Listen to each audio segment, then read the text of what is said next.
ఈరోజు ఒక ముఖ్యమైన విషయం గురించి మాట్లాడుకుందాం.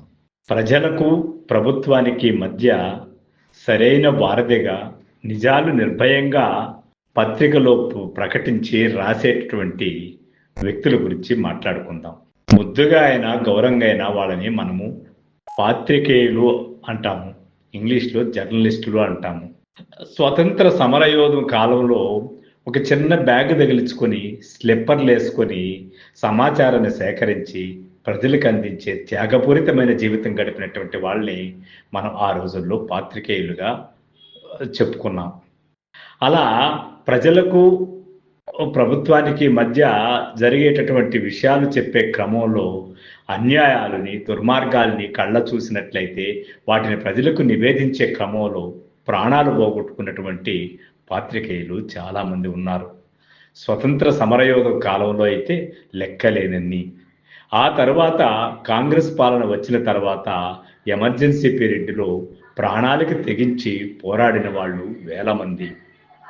ఎందుకంటే ఆ సేతు హిమాచలంలో నిజమైనటువంటి సత్యాన్ని ప్రజలకు అందించేవాళ్ళు ఒక్క పాత్రికేయులు మాత్రమే అనే అంత గొప్ప పేరు సాధించుకున్నారు. అయితే రాజ్యము, ప్రభుత్వము మొత్తము డబ్బుమయమైన తర్వాత, ఎన్నికలు పూర్తిగా డబ్బుతో కొనబడిన తర్వాత పాత్రికేయులు కూడా కాలుష్య రంగంగా మారిపోయినటువంటి పరిస్థితి. ఎందుకంటే ఏ రంగమైనా ఈరోజు కాలుష్యానికి అతీతం కాదు. న్యాయ వ్యవస్థ కావచ్చు, రక్షణ వ్యవస్థ కావచ్చు, పాలనా వ్యవస్థ కావచ్చు, నాయకం మన్యులు కావచ్చు, నాలుగో స్తంభమైనటువంటి మీడియాకు సంబంధించిన జర్నలిస్టు కావచ్చు, పూర్తిగా స్వార్థపూరితమైనటువంటి వ్యవహారాలు నడిపించడంలో సిద్ధహస్తులైపోయిన పరిస్థితి ఈరోజు కళ్ళారా చూస్తున్నాం. పచ్చిగా చెప్పాలంటే మీడియా పూర్తిగా పార్టీలమయమైపోయి ఈ పార్టీకి ఈ పత్రిక, ఆ పార్టీకి ఆ పత్రిక, ఈ పార్టీకి ఈ మీడియా, ఆ పార్టీకి ఆ మీడియా అని స్పష్టమైన విభజన రేఖ గీసుకొని వారి ప్రయోజన కోసం పనిచేస్తున్నటువంటిది మీడియాగా స్థానం సంపాదించుకొని గౌరవాన్ని కోల్పోయింది. మెలికలు తిరిగి చీలికలు తిరిగి ఏదేదో చెబుతూ కూడా లోపల ఉండేటటువంటి వ్యవహారం మాత్రము ఏ పెత్తందారులకు, అంటే ఏ డబ్బున్న వాళ్లకు, ఏ రాజకీయ పార్టీలకు కొమ్ముగాసేదానికి తప్ప మీడియా మరో విధంగా లేని పరిస్థితిని ఈరోజు మనం ఎదుర్కొంటున్నాం. అట్లనే ప్రాణాలకి తెగించి మీడియాలో సమాచార సేకరణ చేసి ప్రజలకు అందించేవారు లేరా అంటే ఎంతోమంది ఉన్నారు. ముఖ్యంగా యూట్యూబుల్లో ఎటువంటి ఆదాయం లేకుండా కూడా సత్యాన్ని చెప్పడం కోసం ప్రాణాలకు తెగించి సోషల్ మీడియాలో పనిచేసేటటువంటి వాళ్ళు కూడా చాలామంది ఉన్నారు. ఆ రోజుల్లో తెలుగుదేశం పార్టీ రాజ్యంలో ఉన్నప్పుడు పింగళి దశరథరాము ఆ తర్వాత ఎన్కౌంటర్ పత్రికను నడిపి, ఈ ఎదురీత అనే పత్రికని ఇంకో కొన్ని వర్గాలు నడిపి, నలుపు అనే ఒక పత్రికను బొజ్జా తారకం నడిపి, కమ్యూనిస్టు పార్టీలు ఇంకెన్నో పత్రికల్ని సత్య మార్గం కోసం, ప్రజలకు నిజాలు చెప్పడం కోసం ప్రాణాలు తెగించి పత్రికలు నడిపినటువంటి వాళ్లే. అయితే సోషల్ మీడియా ఎప్పుడైతే డెవలప్ అయ్యిందో, మీడియా కూడా కొన్ని కోట్ల వ్యాపారంగా మారిపోయిందో, దానితో ప్రతి ఒక్కరూ సామాన్యంగా ప్రారంభమైనటువంటి జర్నలిస్టులు ఈ పొద్దు కోటీశ్వరులైపోయే పరిస్థితి వచ్చింది.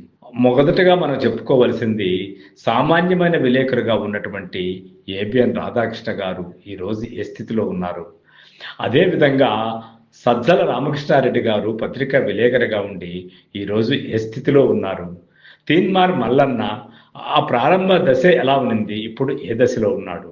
మొత్తం మీడియాలో ముఖ్యంగా యూట్యూబ్లో కూడా చాలామంది పేమెంట్ తీసుకుంటూ పత్రికలు నడిపేటటువంటి వాళ్ళు, సోషల్ మీడియా నిర్వహించే వాళ్ళు కూడా ఎలాంటి దారుణాలకు ఒడికడుతున్నారు. మీడియాగా ప్రజలకు నిజమైనటువంటి సత్యాలు నిర్వచించకుండా ఏ పార్టీకో కొమ్ముగాస్తూ పూర్తి కాలుష్యరహితంగా బ్రతుకుతున్నటువంటి జర్నలిస్టులు వందల మంది ఉన్నారు. ఇలాంటి పరిస్థితుల్లో మనము వారి దగ్గర నుంచి సత్యాన్ని ఆశించడం కూడా సాధ్యమయ్యే పని కాదు. జర్నలిస్టు అంటే మొదటగా పెన్ను, పేపరు, ఒక చిన్న బ్యాగ్ పెట్టుకొని పోయేవాడు కాదు. ఈరోజు యూట్యూబ్ పేరుతో ప్రతి ఒక్కరూ నిర్మించి చూస్తూ ఉండగానే అది ఒక ఛానల్గా డెవలప్ అయ్యి ఏ పార్టీకో ఒక పార్టీ కొమ్ముగాసి జర్నలిస్టుగా మారే క్రమాన్ని మనము చూస్తూనే ఉన్నాము.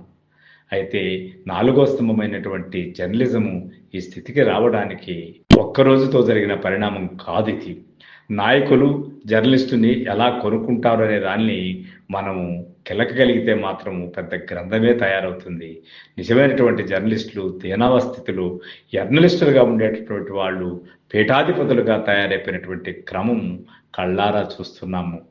నిజంగా ప్రజలకి సమాచార సేకరణ సత్యంగా లేకపోతే అన్ని వ్యవస్థలు కుప్పగొలిపోతాయి. ముఖ్యంగా పత్రికా విలేకరులు, మీడియా కానీ సక్రమంగా సత్యంగా లేకపోతే ఇక మొత్తం వ్యవస్థే నాశనం అయిపోయే పరిస్థితులు మనకు కళ్ళారా చూస్తున్నాం.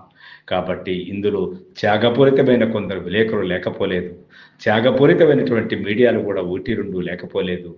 మీరైనా సరే నడుం కట్టుకొని రాజకీయ నాయకుల వింత పోకడలను ఎండగట్టి ప్రజలకు అనుకూలమైనటువంటి వాదనలు ముందుకు తెస్తారని ఆశిస్తూ, నిజమైన జర్నలిస్టుకి సెల్యూట్ చేస్తూ, కాలుష్య పూరితమైనటువంటి జర్నలిస్టుకి ముర్దాబాద్ చెబుతూ ఈ యొక్క ఛానల్లో మాకు తెలిసినంత వరకు జనరలైజ్గా మాట్లాడిన మాటలు తప్ప సత్యాలు ఆధారాలతో సహా చెప్పాలంటే వందల మంది విలేకరులు, వందల పేమెంట్లు జరిగినటువంటి ఈ క్రమాన్ని మనం నిరసించి తీరాలి. ఎందుకంటే అవుట్ అండ్ అవుట్గా మాట్లాడినాం తప్ప లోతులకు వెళ్ళలేదు. ఎందుకంటే మీడియాగా ఉన్నటువంటి నేను కూడా లోతులకు వెళ్ళి మా సహచరులని అవమానించి వాళ్ళని కించపరచడంగా అవుతుందనే ఉద్దేశంతో అవుట్ అండ్ అవుట్గా చెప్తున్నాను. కాబట్టి పత్రికా విలేకరులారా, మీడియా అధిపతులారా, మీడియా సృష్టికర్తలారా, ప్రజల పట్ల బాధ్యత వహించండి. నాయకులు వాళ్ళ అవసరాల కోసం ఎన్నైనా మాట్లాడతారు. మనము మేధావులుగా, చదువరులుగా ప్రజలకు సత్యాన్ని చెప్పకపోతే ఈ జర్నలిజానికి ద్రోహం చేసిన వాళ్ళు అవుతాం. సో ఫ్రెండ్స్, ఈ కథనం కానీ నచ్చినట్లయితే ఆ పొలిటికల్ రివ్యూని సబ్స్క్రైబ్ చేయండి, లైక్ చేయండి, షేర్ చేయండి. Thank you.